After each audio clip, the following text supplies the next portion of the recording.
Hello, everyone. This is Ramesh Raskar, professor at MIT, and welcome to our session on the satisfying Zing of cryptocurrencies. Cryptocurrencies are touted as the best tool for global trades, but banks seem to be wary. Some accept their trades, others refuse.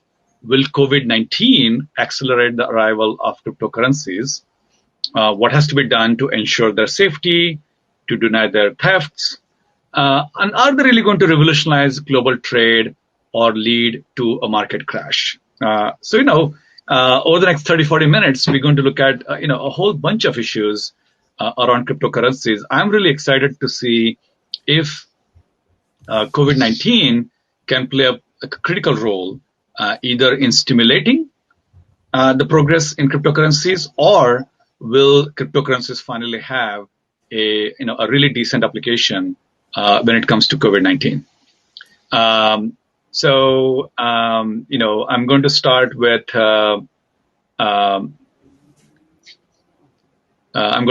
Steve Meade. Welcome, and please introduce yourself. And all panelists will have their opening few minutes of comments, and then we'll jump into it. Thanks, and I think I see Paul here is trying to get in. A few other people. So I'll leave that to you, Ramesh, to handle the technical side. Yeah, perfect. Stephen Meade, lifelong entrepreneur. I joke consistently that I've never had a job. And part of that is because I learned later on I'm unhireable. So quick little arc of history. Retail stores in college, wrote 3 books when I was 20. I actually had, I think, the 4th ever infomercial on television called Give Yourself Credit. But the arc of my career started, I was 22. I went to work for Travelers Group, which was Sandy Weil, Pete Dawkins, Joe Plumeri, these kind of legends of the finance industry. And over 6.5 years, I read 357 books, sales, psychology, motivation, palm reading. I read everything I could get my hands on. And it was 1 book per week. And the goal was to dissect and create a program to train salespeople. And I did that. I created a 10-step program called a Bullseye Belief System. So everything I've done is use this system to target specifically and build companies. And since then, I've had 11 companies we've started. 3 we've actually had public, small cap, OTC stuff in the United States. 5 companies in the world. I'm actually the first one to have ever done something, which is kind of cool. It's a big statement, and people are always like, oh, well, what did you do? Quick example, 1996, I wanted to write a book. And I wanted to sell it on the internet. And I'd heard about these things called web pages. So I want somebody to build a website, process credit card orders, like my 800 number, send me checks and mailing labels. I wanted to talk on stage and cash checks. And in 96, it didn't exist. So we created a company, became the first master merchant in the world for credit card processing. Took it public in 99. It was worth $1 billion. And watched it in 2000 be not worth $1 billion. So it was kind of this interesting thing. But that technology is really what went on to become PayPal. So Homeland Security we did in 01, mobile tech, and relaunched something in 2000. I tried to build a global currency coming out of credit card processing. And nobody in the world understood global currencies. They asked all the wrong questions. So we kind of shelved that idea for 18 years. And to fast forward the relevance for today, 2018, I relaunched the same concept I tried to do before. We launched a blockchain trading platform for corporate barter, $17 trillion industry, one of the largest industries in the world, never been automated, and did a contest in Silicon Valley in 2018, the largest ICO blockchain contest in the world. Took first place out of 400 companies and we won 8 contests around the world in a year and a half in blockchain. And so I bring a unique perspective. I've had 3 public companies. I've raised tens of millions of dollars, and then I understand how blockchain, crypto, technology, and platforms all work concurrently and conjectively, but they're also distinctively different. So with that, I'm hoping to add some value to everybody else who's watching in. Fantastic. Let's see if we have rest of our team. So we'll wait for Paul to join in the meantime. Stephen, Paul's asking to come in. Ramesh, I see it on my screen. I just don't know how to invite him. He may have to go in through the speaker link. Yeah, you'll have to open the email for. So I already told him that. So Okay, perfect. Hopefully he'll So join. what was the question? All right, we got Paul in here. Yeah, there we go. Welcome, Paul. Hey. How are you guys doing? If you can just apply crypto to all the AV problems. Yeah, most definitely. A big thank you to Dr. Frank Rick there for the invitation, and then very cool to connect with you guys on a fun subject. Excellent. So, Paul, welcome. First of all, you have done some amazing work in this space. Your opening comments, tell us who you are and why you're excited about crypto, its applications to COVID-19, and its scalability. Yeah, lifelong entrepreneur, much like Steve over there. And with crypto, you got to love the distribution of the blockchain and how it really creates a democratic process for the entire world on something that's very instant but also very cheap. So that's the cool thing about the crypto space. Right. Fantastic. Just tell us a little bit about yourself and your organization. Yeah, no, I run an investment fund, and we've created a lot of companies within the cloud space and also in the blockchain space as well. Yeah. Can you just tell us a little bit more, the names, the geography, the size, the timeline, and so on? all out of New York City. Rio Digital is my cloud infrastructure. It's a hypercloud company, and also we have a blockchain company named Wall Street Enterprises that'll be hitting market this year. Fantastic. So I think some of the questions we are discussing here are, will COVID-19 accelerate the arrival of such cryptocurrencies? And my personal interest is, will cryptocurrencies play a significant role in taming this pandemic, either from a public health point of view or from a kind of economic point of view, right? And, when we hear about kind of contactless transactions, it's a big deal now, suddenly, right? But that's just kind of the last mile aspect of it, the physical transactions. But is there a role for crypto to play when you think about concepts like exposure notification and contact tracing? Privacy is playing a very big role. And one of the promised land for cryptocurrencies is some kind of a privacy, and of course friction and the costs. So let me pose that as the first question. Do you wake up every day and say, wow, COVID-19, there's something I can do here? I'll take a run at it, Paul. The challenge with that question, Ramesh, is that there were, fortunately and unfortunately, about 11 questions in there that would all need to be unpacked separately. So I'll just take the first one. Will COVID-19 accelerate cryptocurrency? I'm sort of a contrarian. I believe in something called retrospective evolution. First off, I don't think most of the cryptocurrencies are actually currencies. To me, they're glorified penny stocks. They're a tradable asset. People buy Ripple at 28 cents and hope to sell it at 70. They don't buy it thinking they're going to pay for coffee. So I think the world's conflated a lot of issues. I also don't think there's much difference between a debit card as a digital settlement and whether or not you use Bitcoin or something else. So in my opinion, COVID's going to accelerate the use of digital because the governments would love to get rid of fiat cash and coins where they can more accurately track you for taxes, whether that's direct deposit to a debit card or whether it's some form of stable card or stable credit from your bank or credit. The only difference, and I'll finish with this, if I own Bitcoin and Bitcoin's going up or down, I can pay with that. If Schwab or somebody wanted to attach my Amazon stock to a debit card and let me pay and settle, the crypto stuff to me is such a misnomer. I think it's done a disservice to the industry, but I think it's going to accelerate the elimination of some fiat currencies because governments would rather track us. I mean, you're saying, I'm trying to make some connection to the today's world. You're saying that the fact that you can track the transactions is a bigger incentive for governments than reducing friction, reducing exchange costs.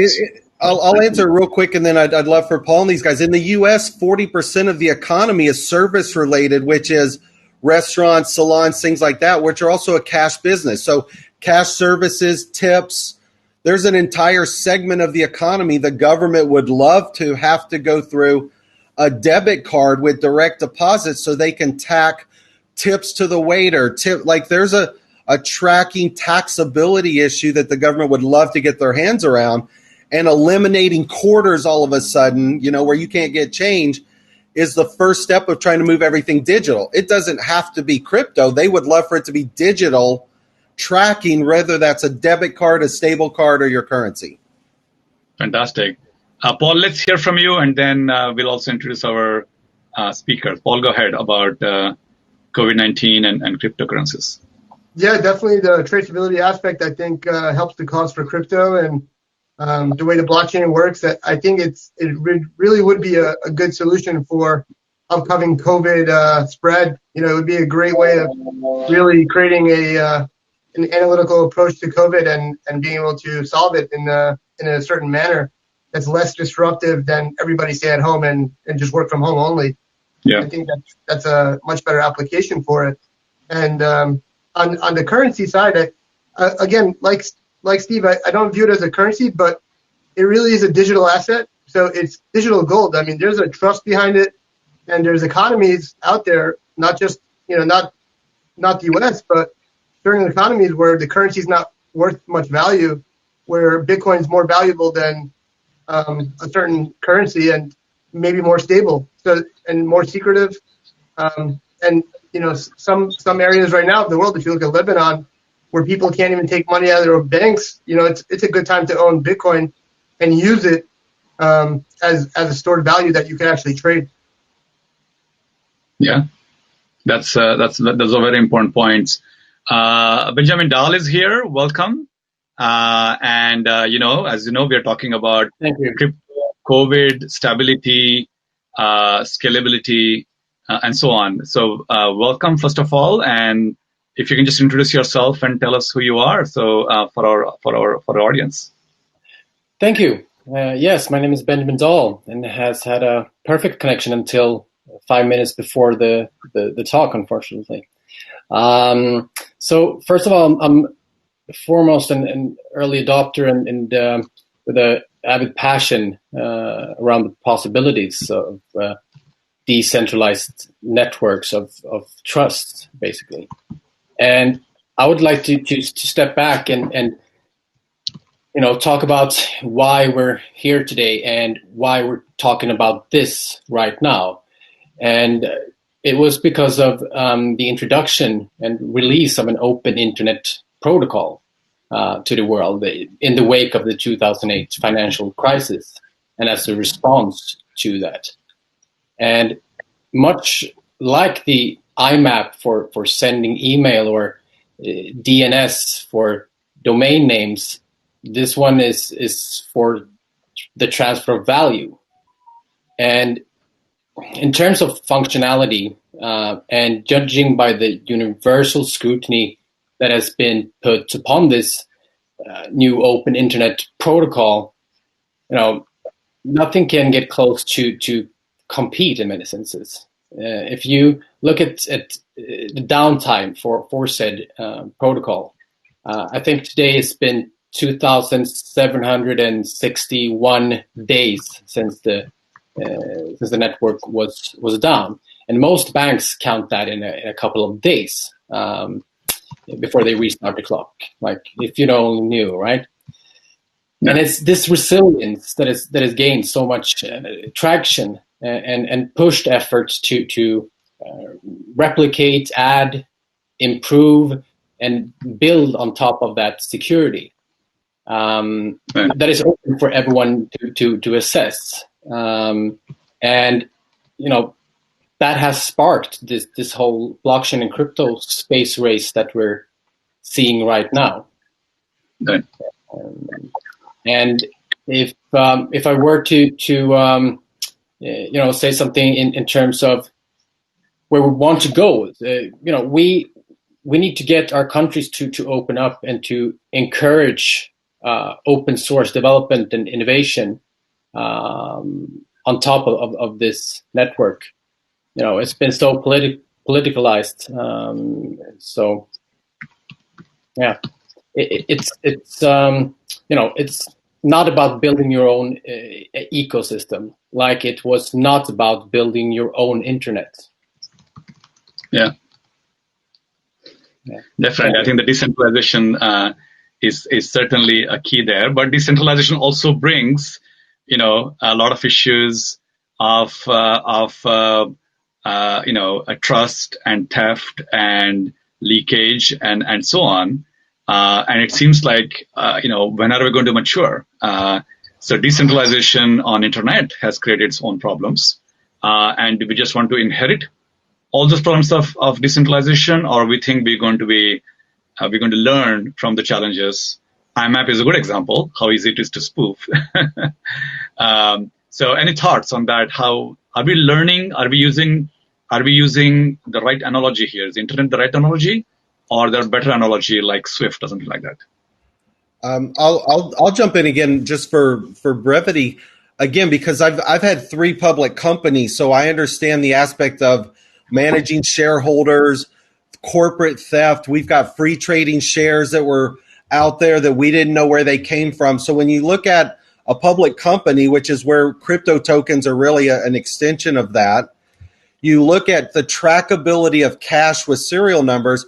We've actually just filed a patent, and I'm not doing it because I want to block anybody out. I just want the industry to be more secure. We found a way to serialize tokens at the actual issuance number and level, looking at it almost like a stock certificate where every certificate, every token can become serialized. So then if something gets stolen, crypto itself doesn't get stolen.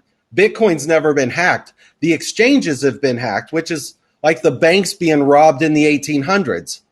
So security has to get better at the exchanges, but this movement of tokens and stuff, I still think can be private, but trackable, where if I know here's all of the serial numbers of the tokens I own and something gets stolen, you need technology and ways to reclaim some of that, but still maintain privacy and anonymity. So again, retrospective evolution to me is what's worked in the past, but how do we move new technologies to make the industry better, stronger, faster, and grow? But people still need to feel comfortable. There still has to be safety and security and protocols while still maintaining transparency and decentralization. So Stephen, what who has the authority to take money or to freeze money that is who has this authority?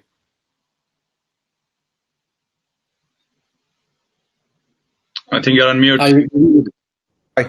It's a good question, and I know Paul's in New York. So the way I looked at it, Paul, is we're finishing a token round, which to me is like a direct public offering. But if I offer that to my particular token holders or community, some people may need to hold it for 6 or 12 months. Some people may get in at a discount. I want to be able to track the efficacy of my actual shareholders to make sure they aren't doing something. So it's not the other side. It was me as a company wanting to have protocols around, if I offer you a token at a discount, in the real world it's called a PIPE, a public or private investment public equity. If I give you a discount and you're supposed to hold it for 6 or 12 months, I don't want you selling that fictitiously on an exchange and liquidating. So in the stock world, you've got lockup 6 and 12 months, but you've got free trading shares. What happens a lot of times is guys get a hold of these free trading shares and you don't know those blocks are there, and they're selling into the market and driving your price. Like, I want to stop the manipulation, not control the environment. I'm trying to add protocols that make the environment safer moving forward. So for us, it was an issuance where we're serializing. We serialize the wallets for all of our investors. So we deliver directly to a target wallet. We know they received it, and then we're serializing tokens delivered to them so we can track them out through the network if we want to. I think as Stephen was pointing out, really what he's been able to do from what he's saying, from the offset of the original Bitcoin to now what he's saying is like a crypto equity, basically. You're going in a more responsible manner. I mean, we had a utopia with ICOs, but nothing really panned out correctly. So if we could blend that into a hybrid, still keep everything cool with the SEC and not have any issues with them, but also safeguard, number one, investors, but also founders, then you have something that's of a very high intrinsic value compared to just trying to get onto the stock market, which is usually a longer road anyway. And I think that's the number one thing that really Bitcoin really offered, was the ability to invest in any startup around the whole world instantly. Yeah, but the challenge, Paul, becomes the dilution capability and aspect of the founders. In an ICO world, if I say I'm only selling 20 million tokens, there's no guidance that I'm not in the background selling more. In the OTC world, it's dilution. People are diluting the shareholder base. So if things are serialized, you can actually have audits.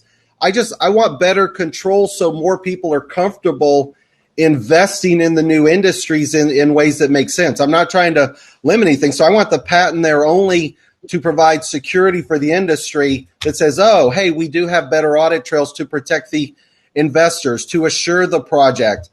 You know, the crypto to me is the token side. It's not a currency side. It's an equity asset that democratizes investment around the world. You know, a guy in Bangladesh can't buy a 1800 stock of Amazon, but he can buy $180 worth of Bitcoin, and the percentages, I tell people, don't look at the price. Price of Bitcoin's irrelevant. Buy whatever amount you can and look at the percentage of what it moves. Your $50 worth of Bitcoin goes up as much as the guy that buys $500,000. So I love the democratization side of it. I just want stability and comfort where more people come in the industry. And also, if you look at what happened with crypto, was before Bitcoin, there was no smart way of onboarding mobile investors. You know, before all this, we had old school desktop applications and everybody was using E-Trade. And then that and stock and crowdfunding and the Jobs Act the crypto's democratizing investments for startups in one half, and investments for 98% of the world, in my opinion, doesn't have access to buying, you know, Apple or Amazon, but they can buy a percentage of something, whether it's Bitcoin as a gold unit or a crypto they want to invest in or a company they want to participate in. It's a democratization that still needs some protections because it's like the early days of the internet. You asked that, Ramesh. There's a bunch of companies that went public. You know, we were one. We went public in 99. We were worth $1 billion, and then we weren't. It wasn't anything other than market dynamics, but you can manipulate things, and the SEC tries to stop that. The industry just needs more. It needs more structure for it to grow in a way that protects everybody. Not regulation, not controls that way, just stability. You need better onboarding for consumers to have mobile apps. You need better ways for them to come on and actually acquire crypto and understand what it is, not where we are right now with the conflation. Yeah, I think that's where you'll see the maturity in like the next generation of crypto-backed companies. You know, whether it's the equity side and using Bitcoin as an option, because that's what it's going to become at some point, not really a default, but really safeguarding your investors, which is what didn't happen with ICOs, and that's kind of why the SEC kind of hammered on them, and that kind of gave, you know, crypto a black eye, because it was this beautiful utopia of, hey, founders with great ideas get invested right away, and the road to money was much faster and the velocity was much wider than taking VCs that just want to load debt on you anyway. So I thought that was like the value that Bitcoin possessed, that really kind of opened up guys like Steve and I's eyes that said, hey, we can make this thing into something better into the future. Definitely. And go ahead, Ben. Might I say the politicization, the politicalization of Bitcoin is a big problem. That people see it as force it into an investment or an asset class or a currency. That is for me the one of the biggest problems, because, you know, technology is agnostic, and you know, it's not money that is the killer application for the Bitcoin network. It is the trust. It is the fact that it has had the worst possible circumstances for trying to survive since its start, and it's the network is more secure than ever, and the fact that if you want to close down this network, you have to close down the whole internet. And even if you do that, we have full nodes right now in orbit around the world, and so the resilience is what I think is important, and that can be leveraged by something that has nothing to do with crypto, that has nothing to do, with internet money. It's just the base layer of security, and that's what gets me excited. If I can answer something real quick, Benjamin, and to Paul, these are separate, and I'll be quick. One, I love this. I've given a speech for almost 2 years called Unblocking the Blockchain, and people look at me with MonetaPro. We have a marketplace. They're like, are you a blockchain company? And I say, are you an internet company? Just because you use the website doesn't make you an internet company. We're using blockchain as a technology to update asset modules. I'm using the blockchain. So I explained blockchain's the fundamental technology, just like the internet. The internet runs e-commerce and online bill pay and virtual chat. So I tell the businesses we deal with, especially in New York, I said, look at how the internet either displaced processes or disrupted them. And blockchain will do the same. Like blockchain to me is going to displace a lot of processes, disrupt them, but it's not a technology. It's not an industry. It's the technology. And then the way we structured our token real quick, Paul, is we are doing an equity round because we have corporate investors. And then we separated out a liquidity token out of Malta that's divorced from the equity. And we hold it in a treasury wallet where we don't deliver it to the investor until they want it in the future. So we found a legal way because I like the aspect of democratizing investments in the company, but it's really a speculative token.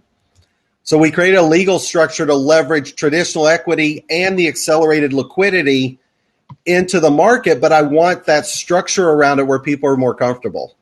So we've done some cool things legally with the way we structured, some of the corporate stuff. Yeah.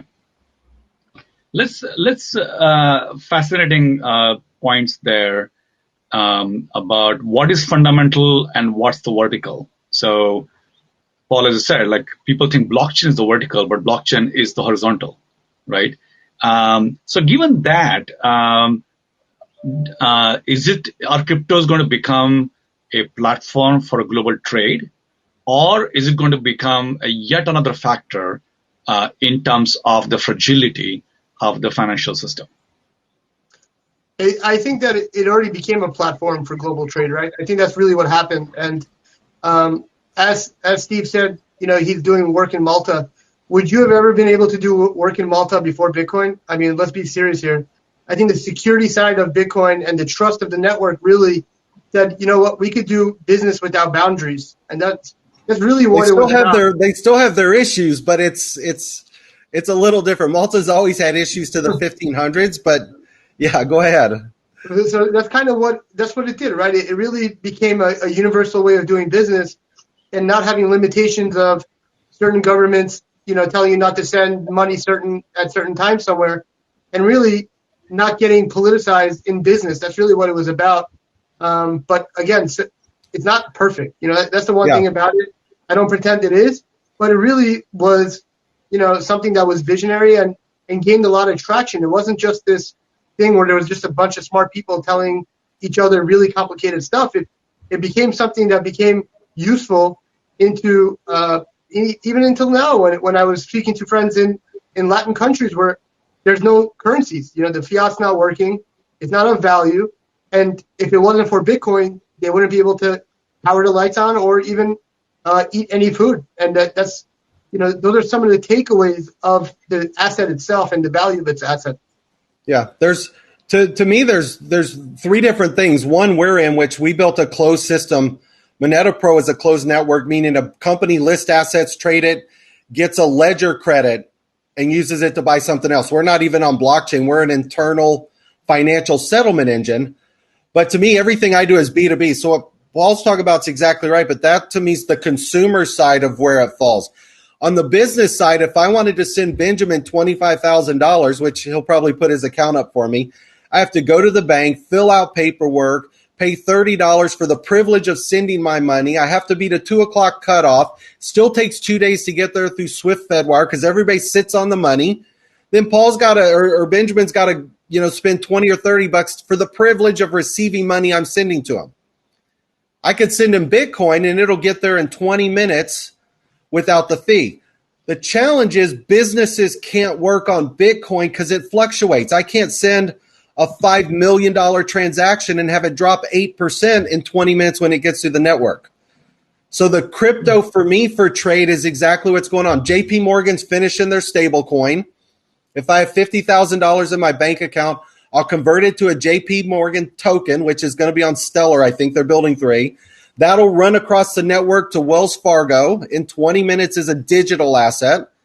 And it'll be in Benjamin's Wells Fargo account as a WFT on the Ripple protocol. And if he needs cash, he'll up it into his fiat account for a small fee. So global trade's going to increase because if we call it crypto, that's fine. I'd rather call it digital settlement. The blockchain component accelerates settlement where Swift, Fedwire, and ACH cannot do it. But the banks are still going to be those intermediaries where it's just going to be the bridge in between that'll allow us to down convert digital tokens, send across stable, up convert its fiat in his account. So the consumer side's one, but the corporate side is really a completely different one that's trillions of dollars. It's going to change the way processes are done. And I actually think on the digital front for the enterprise approach towards the near future, it kind of creates a banking department in every enterprise. Mm-hmm. So it's not just accounting any longer. It would be more banking. And when you have more sophisticated software is outfitted for business approach only, then you're going to see more companies doing the things that maybe JP Morgan's were doing for them. And some of their services are going to be obsolete at some point. They'll have direct accounts, Paul. I agree with you. They'll have direct accounts where that $5 million will go directly into their wallet. They control it. Then they'll use that as CMS, treasury management. They'll leave that crypto in there, that stable, decide if they want to trade it up or not, just like they leave cash in a sweep account to earn interest. Like the acceleration of blockchain is going to give companies whole new process tools that are going to make it more efficient. That's where to me, it's the exciting part of retrospective evolution. What's it going to allow you to do better, faster, cheaper, and more efficiently? Ben, if you have any thoughts, but I also want to, this notion that certain aspects of the economy could be transformed is a given. But does that remain fringe examples, or does it come to the center? And to come to the center, do we have issues with fragility and robustness? I think the main selling point for these systems is the robustness, and but there's a trade-off as with anything, and this is talking about. Stephen mentioned perfection. I mean that is always something that is just perceived. There is no such thing. Yeah. And say with security, it's the perceived security, and so.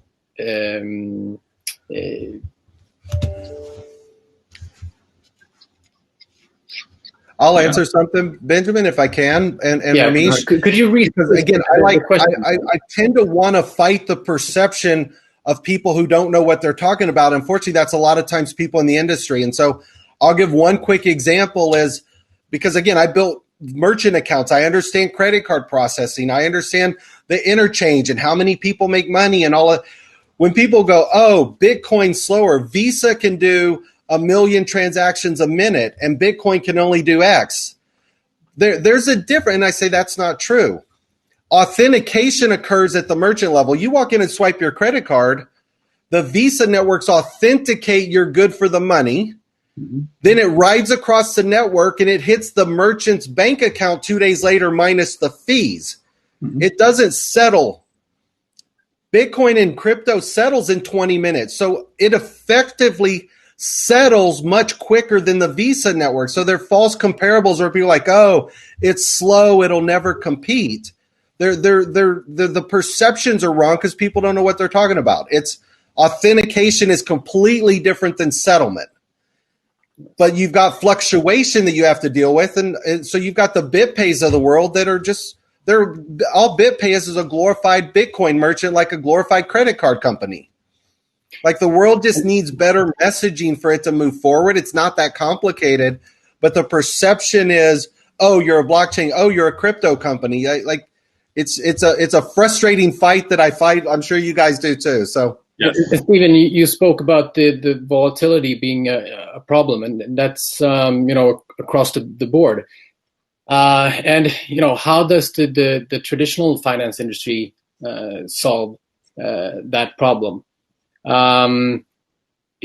If the price gets too high too quick, you do a stock split, and most people don't think about it or don't realize what that is. Is the effect of a stock or an asset getting cheaper, but it's getting diluted. But what it makes is it makes a very nice price curve on a linear scale, and we don't have that option in crypto. It's set in stone is the wrong word, but it's set in code. Scarcity, the idea. And I want to go ahead. I want to ask you all the implications of the reintroduction to scarcity as an idea, because that is something that I don't think we've experienced in if ever. To me, I'll take a first shot, Paul. Is that okay?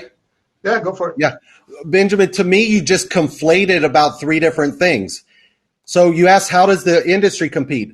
If I'm sending you $10 million in cash, these companies are set up for hedge and arbitrage, because if that currency drops a point or two in the 2 days it takes to settle, they have to hedge and arbitrage against currency. So fluctuation for settlement is there. If I gave you as a philanthropy $1 million worth of Amazon stock, you as a philanthropy have to decide, do you sell the stock now? Do you keep it? Do you think Amazon's going to go up? If I send you Bitcoin, it's the same thing. You have to decide what to do to manage that risk. The stable coins take risk of settlement out. It just accelerates. So the what you're talking about with stock price, I think is cool. That's where I always talk about, you can't buy, well, with Robinhood now you can buy slices of an Amazon stock, but a brick of gold's $500,000. A gold coin's 50, but they go up the same. A Bitcoin unit's $10,000, but you could buy $10. They go up and down the same. So they're sort of different. They're different lanes, all leading to the same solution of how do we get paid quicker. Yeah, and that is in relation to the not being able to smoothen out the price curve, because this is all perception and on a chart. What I'm speaking of, it's not. Well, but Bitcoin and crypto is going to fluctuate just like a stock. If I sent you $1 million in Amazon stock, it's going to, a stable coin's not going to fluctuate. It's going to fluctuate against a dollar. So they're different solutions for different problems. Yes. So. I encourage some of the participants and attendees to post their questions. I know, Paul, you already answered the question about serialization. Let's come back to this topic of stability and intention of governments. And I think the analogy, Paul, you're giving about dollar, Steve, the analogy made about dollar stable coin, doesn't apply to other currencies. So I should be able to take the most unstable country in the world and should be able to create something stable for them. So let's talk about what's the interest for governments, whether they're well-intentioned or ill-intentioned, but still create something that's stable that the population can use, and also make it interoperable, not just through exchanges, but interoperable in a true sense, across the borders for them. Yeah, I think if you look at any government's message, it's always for the better. It's never for the worse. Right. But if we look at what they're going to do with it, I mean, I think you can have a more seamless tax structure on credit card purchases and debit card purchases.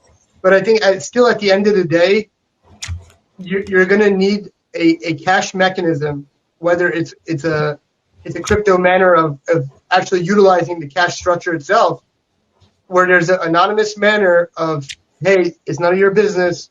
It's your currency, yes, but it's your cash. But I don't have to report it unless there's a certain metric or a law that says I have to. And I think you can't get away from that, right? I think that's the whole reasoning of having cash in the first place, because I think maybe the governments might be in trouble if we track all the money. So I think that might be something that's not going to ever go away, but it will be retooled in a more crypto-friendly form. This is, for me real quick, because this gets back to what Paul was saying also, and Benjamin, a friend of mine who was a former congressman saw an article and said, oh, this particular state in the U.S. is now accepting Bitcoin for tax payment. And he called me. He's like, how's this work? Explain it to me. And I told him, his name's Dennis. I said, Dennis, they're not taking Bitcoin. Bitcoin's going to BitPay. BitPay's converting it to cash, and they're taking cash. So BitPay's taking it at a certain price, converting that, and paying the state in cash. The state can't take $25,000 in Bitcoin and have that fluctuate. So there's what I was talking about. The difference is, you can accept Bitcoin, but as a business, somebody's taking the risk converting it to cash because companies like stability. So I think there's a marriage of both. It's how do you take it in, convert it if you need cash. If you want to hold the risk of fluctuation, you can, but not all companies can do that. And we can. We took our early investment dollars at Ethereum 900. Ethereum dropped to 450, and we're trying to decide, do we keep it or sell? Like, it's tough managing investments in crypto, but I've had companies in our nonprofit give us cash, or not cash, they gave us stock. And we had to do the same thing. Do we hold the stock? Do we sell? Like, there's a lot of parallels. We just have to think them through. Yeah. All right. We're almost up on time. Ben, each of you, last 30 seconds of your general thoughts, COVID-19, cryptocurrencies.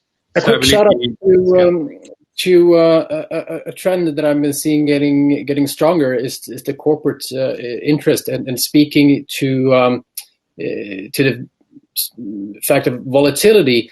That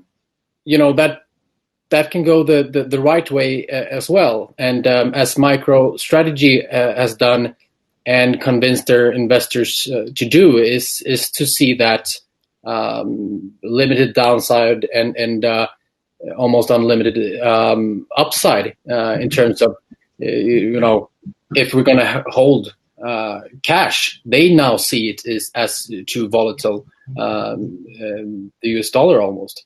So it's a big change in the market, and it's amazing to see, and interesting time to be alive. Yeah. We are up on time. I think we're going to get cut off in about 20 seconds. So really appreciate all of you joining this important session on the satisfying the Zing of cryptocurrencies. Thank you, Steve. Thank you, Paul. Thank you, Ben. And all our attendees, thank you for joining us. Thank you, Ramesh. Thanks, guys.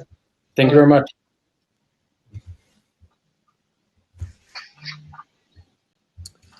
All right, how do we sign off? Are we out? Yeah, I think so.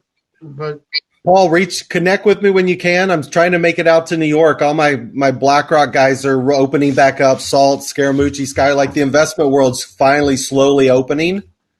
Sure. So I'm hoping to make my way back out there. Yeah. No, and I encourage you to send me a ping. Would like to keep you on the things we do at MIT as well. A lot of work going on in this space, of course. Yeah, perfect. Yeah, If you ever need a guest speaker, let me know. I'll zoom in for the students. Definitely. No, I know we need people who have been in the field, so this is excellent. Yeah. I have some All right. friends up there too. I'll connect with you guys. Bye bye. Okay. See you guys. Thanks a lot.